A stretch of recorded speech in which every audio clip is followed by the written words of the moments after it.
what we're going to is solve trig equation. So if we look at this equation, cosine equals 0.4. We could two ways. We could do this graphically. So I actually am not even going to have you guys graph it. I already have it in my calculator. So I have cosine of x, same as cosine of t, graphed.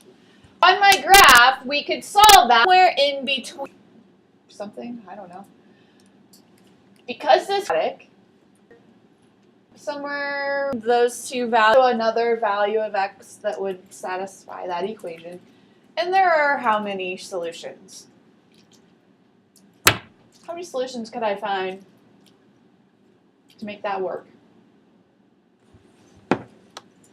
I found two.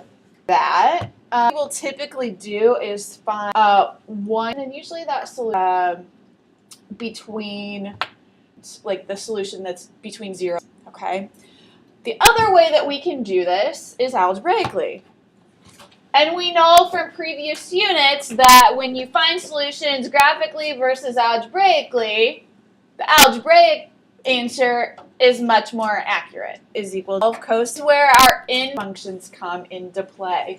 You have seen inverse trig in geometry, with the exception of a couple of you, you saw it in algebra 2. Okay?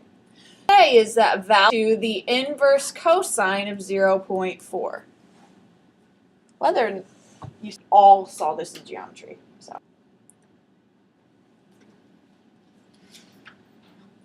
Please make sure that you understand what this notation is read as the inverse cosine of whatever. For calculators, first of all, please double check that you are in radian measure right now.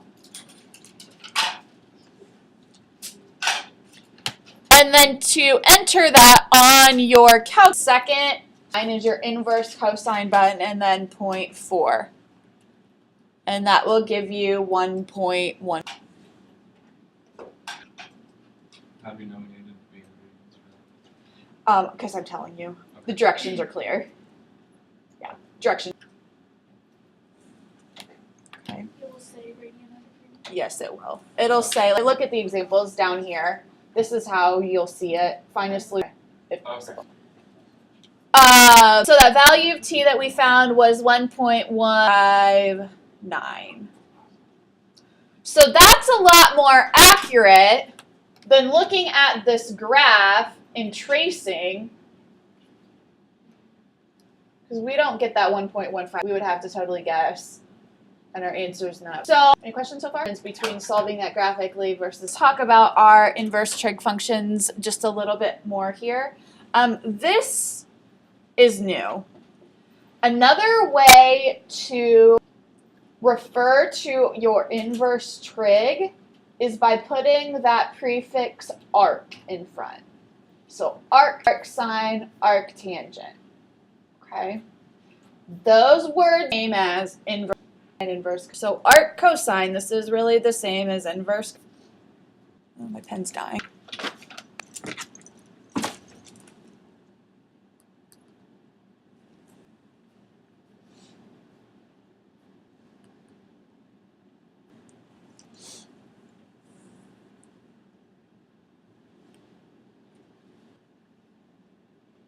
So just like we saw in that last example, if y equals of t, then t is equal to the inverse cosine of y.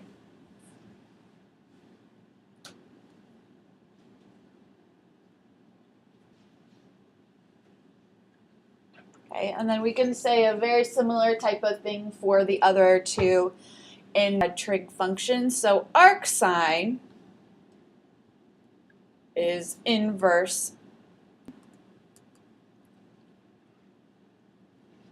And again, if y equals the sine of t,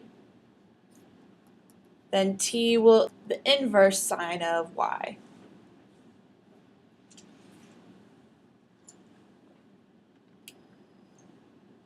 And finally, is inverse tangent.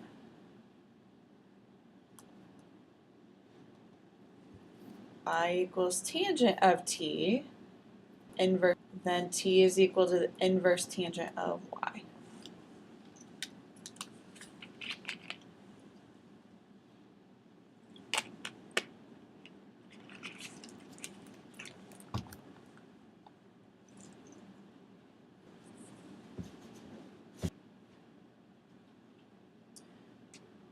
All right, so if you look up exam, it will be specific for you. I think the majority, just off the top of my head, I don't remember any of these problems where you're actually in degree measure, but it will be specific for you like it is here, okay? Solution with theta in radians. So your calculator should already be in radian mode. So our job is to find an angle whose tangent is 97 radians, okay? Theta is equal to the inverse tangent of 947, and then it's just a matter of your calculator doing the work here.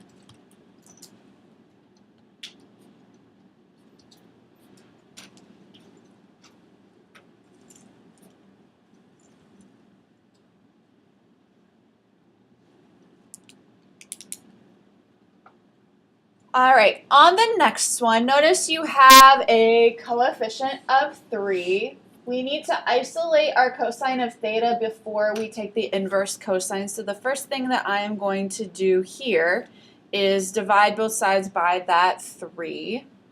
So 0.14 divided by 3 gives me 0.238. Then I can go and take the inverse cosine of that.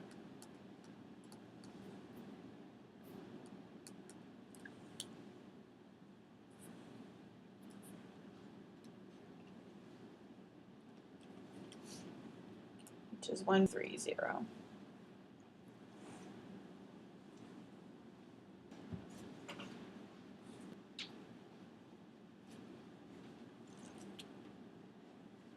Can I answer any questions? Mostly review, right? Okay, so last thing that we are going to talk about are reference angles. I know I keep saying this, but if you were in regular Algebra 2 last year, this is something that we spent some time looking at. For those of you, if you just don't, maybe, let's review what a reference angle is, okay?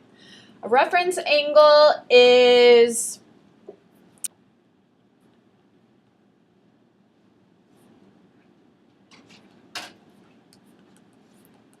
the angle from the terminal side of theta and the of the x-axis.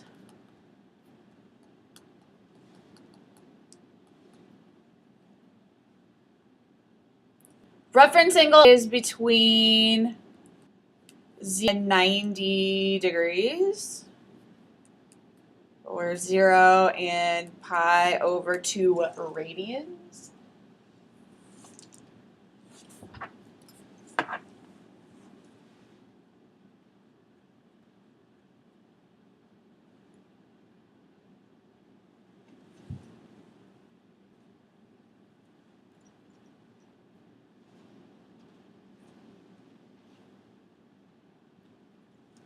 Lied when I said off the top of my head I can't that are in degree measure, but look at what we have right here. So I'm a liar.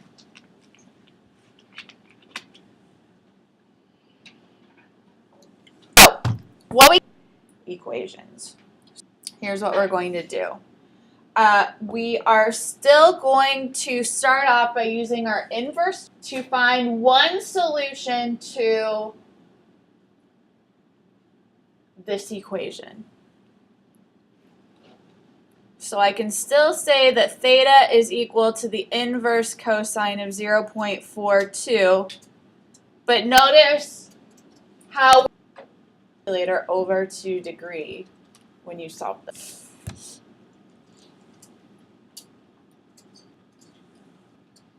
Go to the nearest whole degree. So we should be nearest whole degree is 65 degrees. We saw on that angle that equation. Our unit circle.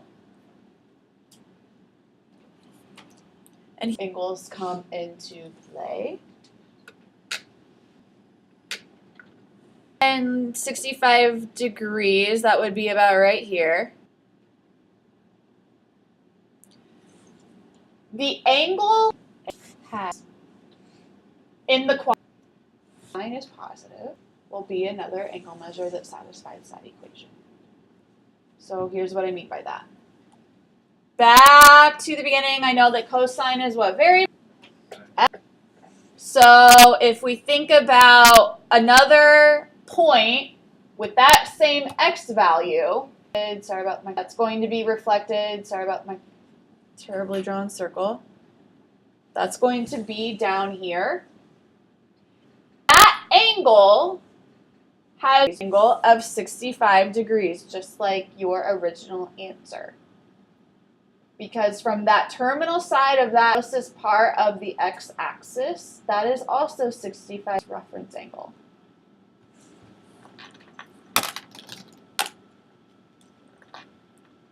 So its reference angle is 60. Is this other angle that satisfies that? Is the question.